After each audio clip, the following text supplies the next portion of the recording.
It's usual to feel a little bit nervous when thinking about approaching your neighbour, but it is important to also realise that if you have a problem, you're not going to be able to solve it until you do.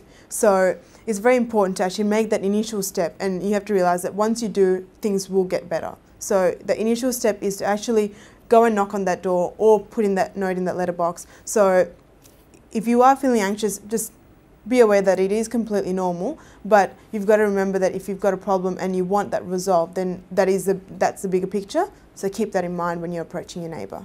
If you feel anxious to go and talk to your neighbour, there are a few options that you do have.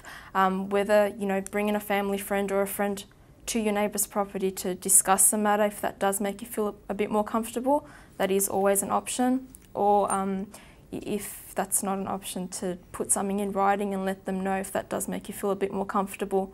If you feel uncomfortable with your neighbour, then you might choose to have a conversation with them with someone else present, someone that they also feel comfortable with.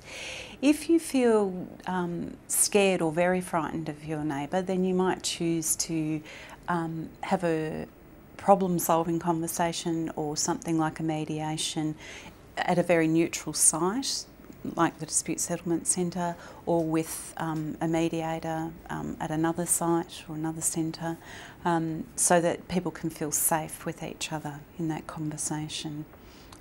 If you feel very frightened of somebody, then you oughtn't to attempt to have a conversation with them without a third person.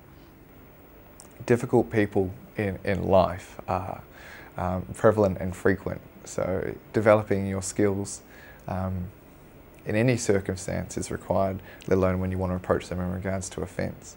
In these sort of matters, it's very important to be clear in what it is that you want the other party to do or to come to the party with. They might be difficult for a number of reasons. It might be a language barrier, it might be something they perceive that you have done, or that they've had problems with the other neighbour.